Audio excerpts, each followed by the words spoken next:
देख रहे हैं आरटी हलचल और मैं हूं आपके साथ वैशाली। आइए नजर डालेंगे आज की हेडलाइंस की ओर। अतिक्रमणकारियों ने नेपानगर थाने पर किया हमला, 3 आरोपियों को छुड़ा ले गए अतिक्रमणकारी। जागरूक आदिवासी संगठन का तीसरे दिन धरना हुआ। आलमगंज क्षेत्र में लाडली बहना योजना का लगा शिविर, सांसद हुए शामिल। और गर्म पानी गिरने से झुलसा मजदूर अस्पताल में भर्ती। और अब खबरों को देखेंगे विस्तार के साथ। बुरहानपुर जिले के नेपानगर थाने पर अतिक्रमणकारियों ने देर रात हमला कर दिया। यहां पर मौजूद पुलिसकर्मियों के साथ लठ डंडों से मारपीट भी की और 3 आरोपियों को छुड़ाकर लेकर चले गए। पूरी घटना का सीसीटीवी वीडियो सोशल मीडिया पर वायरल हो रहा है। एसपी ने कार्यवाही की बात कही। बुरहानपुर जिले के नेपानगर थाने पर देर रात अतिक्रमणकारियों ने हमला कर दिया और यहां पर मौजूद पुलिसकर्मियों के साथ डंडों से पिटाई कर 3 आरोपियों को छुड़वा कर फरार हो गए। नेपानगर थाने में लगे सीसीटीवी कैमरे में पिटाई का वीडियो भी कैद हो गया है।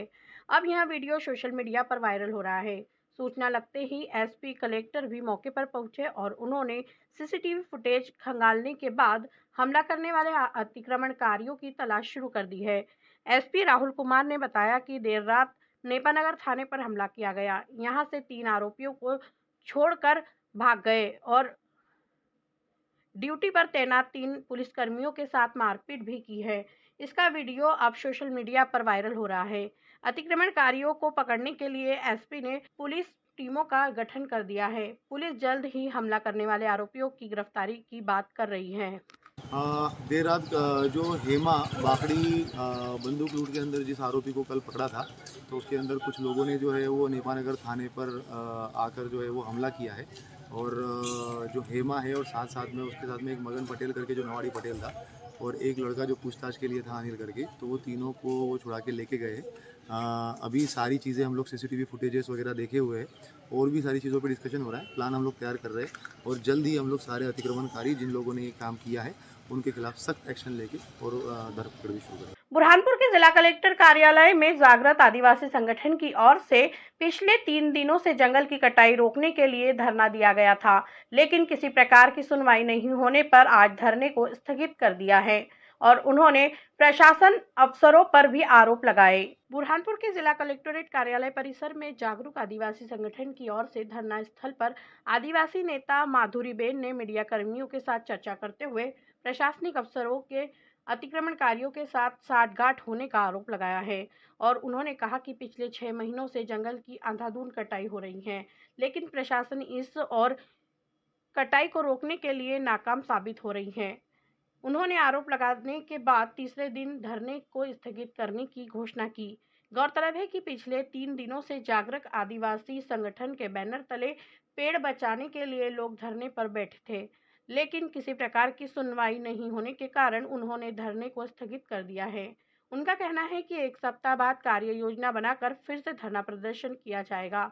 जब तक जंगल की कटाई नहीं रुकेगी तब तक हम धरना प्रदर्शन करते रहेंगे। इस दौरान बड़ी संख्या में आदिवासी समाज जन मौजूद थे। पुलिस अधीक्षक की इस पूरे मामले में मिलीभगत और अपराधियों को संरक्षण देने का स्पष्ट दिख रहा है, तो पुलिस अधीक्षक को सस्पेंड करना चाहिए, उनको तत्काल निलंबित करना चाहिए और उनके ऊपर 307 की कार्रवाई शुरू की जानी चाहिए। आपका धरना आंदोलन कब तक जारी रहेगा? जी, अभी हमारा धरना आंदोलन 3 दिन से यहाँ चल रहा है, लेकिन अभी ये लंबी अवकाश भी है, तो हम इस चरण को, हमारे आंदोलन के इस चरण को आज हम स्थगित करेंगे। आंदोलन अगले हफ्ते फिर से शुरू हो। बुरहानपुर के आलमगंज क्षेत्र में नगर निगम की ओर से लाडली बहना योजना के तहत फार्म भरने के लिए शिविर का आयोजन किया गया। शिविर में खंडवा संसदीय क्षेत्र के सांसद भी शामिल हुए। उन्होंने यहां पर शिविर का निरीक्षण कर लाडली बहनों से चर्चा की। बुरहानपुर के आलमगंज क्षेत्र में नगर निगम की ओर से लाडली बहना योजना के तहत फार्म भरने के लिए शिविर का आयोजन किया गया। सुबह से ही महिलाएं फॉर्म भरने के लिए शिविर में पहुंची। शिविर में सांसद ज्ञानेश्वर पाटिल भी पहुंचे और उन्होंने निरीक्षण करने के बाद फॉर्म भरने आई महिलाओं से चर्चा कर उन्हें सरकार द्वारा चलाई जा रही जन कल्याणकारी योजनाओं की जानकारी दी। जब सांसद ज्ञानेश्वर पाटिल से बात की तो उन्होंने कहा कि सरकार द्वारा लाडली बहना योजना की शुरुआत की गई है।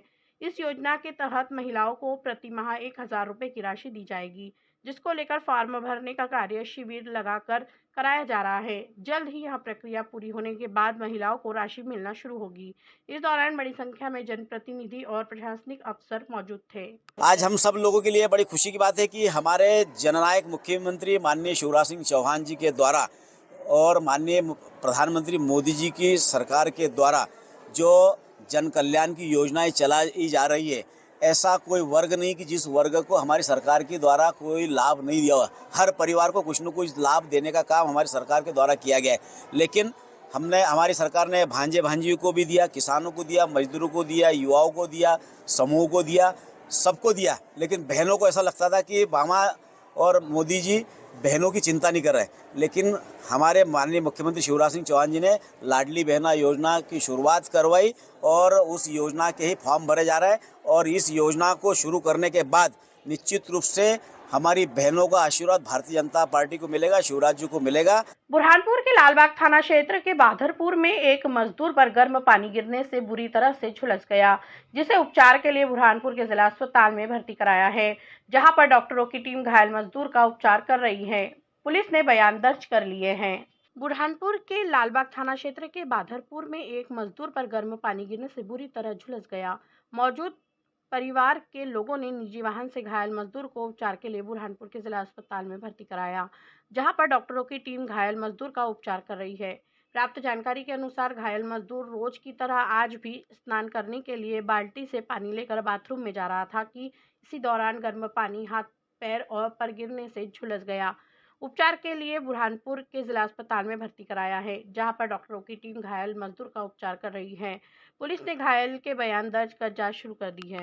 बहादुरपुर क्या हो गया आपके साथ? वो घर पे जैसे बाल्टी से गर्म पानी गिरा था तो उसमें उप चले मेरे हाथ से, तो वहीं गिर पड़ा मैं। बाल्टी आंख पे आ गया पूरा गर्म पानी। हाँ फिर क्या अस्पताल में लाया अभी? हाँ, लड़का मैं आया हूँ। इलाज हो रहा है यहाँ पे? हाँ। बुरहानपुर के एक दिवसीय दौरे पर पहुंचे सांसद ज्ञानेश्वर पाटिल ने जंगल की कटाई को लेकर एक बड़ा बयान देते हुए उन्होंने कांग्रेस के दिग्विजय सिंह सरकार पर जंगल कटाई का आरोप लगाया है। उन्होंने कहा कि अब जंगल काटने वालों पर शासन कार्यवाही करेगा। बुरहानपुर एक दिवसीय दौरे पर पहुंचे खंडवा संसदीय क्षेत्र के सांसद ज्ञानेश्वर पाटिल ने जंगल की कटाई को लेकर एक बयान देते हुए कांग्रेस पर आरोप लगाया है। उन्होंने कहा कि कांग्रेस के पूर्व मुख्यमंत्री दिग्विजय सिंह की सरकार के समय पेड़ों की अंधाधुंध कटाई हो रही थी और इसके द्वारा जमीनों पर भी अपना कब्जा जमाया जाता था। भारतीय जनता पार्टी की सरकार आने के बाद से जंगल की कटाई कम हुई है और सरकार ऐसे कटाई करने वालों पर कड़ी कार्यवाही कर रही है और जंगल में कटाई हो रही है तो ऐसे कटाई करने वाले पर कड़ी कार्यवाही की जाएगी। जंगल को बचाने के लिए भारतीय जनता पार्टी का एक एक जनप्रतिनिधि हमेशा जंगल काटने के खिलाफ रहा है और जो जंगल कटा है, इस जंगल को काटने का यदि कोई दोषी है तो कांग्रेस की उस समय की दिग्विजय सिंह जी की सरकार ये दोषी थी। आप जाइए तय तक, आप जाइए तय तक। हम बड़वानी में हमारा 21 साल से संगठन चल रहा है, हमारे पूरी रिकॉर्ड खुला है। उनको तय तक जाना चाहिए। वो आपको क्यों बोल रहे हैं? आप भी जाइए, वो भी तय तक जाए, वो देखे कि हमारा क्या काम रहा है। हमारा संगठन संवैधानिक मूल्यों के रक्षा के लिए है। जो शिकायतकर्ता पर ही उंगली उठाना, इससे यही साबित होता है कि आप कितने प्रतिबद्ध हैं इस मुद्दे को लेके। आपके प्रतिबद्धता, आपके जो है ना प्रकृति के प्रति आपका जो सम्मान, इससे आप उजागर होते हैं। बुरहानपुर की रेणुका कृषि उपज मंडी के समर्थन मूल्य केंद्रों पर गेहूं नहीं आने के कारण हमालों को परेशानियों का सामना करना पड़ रहा है, जिस कारण हमालों के सामने रोजी रोटी का संकट खड़ा हो गया है। हमालों ने जिला प्रशासन से गुहार लगाई। बुरहानपुर की रेणुका कृषि उपज मंडी में समर्थन मूल्य पर गेहूं और चने की खरीदी हो रही है, लेकिन बाजार में किसानों को गेहूं का अच्छा दाम मिलने से सेंटर पर सन्नाटा पसरा हुआ है, जिस कारण हमालों के सामने रोजी रोटी का संकट खड़ा हो गया है। हमालों का कहना है कि सेंटर पर किसान अपनी गेहूं की उपज लेकर नहीं पहुंच रहे हैं, जिस कारण हमें रोजगार नहीं मिल पा रहा है। हम सुबह से केंद्र पर आकर बैठे हैं, लेकिन किसान नहीं आ रहे हैं, जिस कारण हमें परेशानियों का सामना करना पड़ रहा है। अब हमालों ने जिला प्रशासन से गुहार लगाते हुए कहा कि पीडीएस की गाड़ी भरने के लिए हमें कार्य दिया जाए ताकि हम भी अपने परिवार का पालन पोषण कर सके। अब देखना यह होगा कि क्या जिम्मेदार अफसरों द्वारा हमालों की ओर ध्यान देकर निराकरण कराया जाता है या इसी तरह से हमालों को परेशानियों का सामना करना पड़ेगा। समस्या ये है सर कि 23 तारीख से खरीदी चालू हुई है चना की और 25 से अपनी गेहूँ की। तो गेहूँ खरीदी चालू होने से पहले जो हमारी पीडीएस की गाड़ियाँ आ रही थी उसको बंद करवा दी गई है। तो ये हमारे बेरोजगार बैठे हुए, त्योहार का महीना चल रहा है, इनको रोजी रोटी नहीं है और ये जो चना भी कोई ज़्यादा आ नहीं रहा है। 1200-1300 और 30-35 हमारे इनके पूर्ति हो नहीं पा रही है। इसी के साथ मुझे एक दीजिए इजाजत। नमस्कार।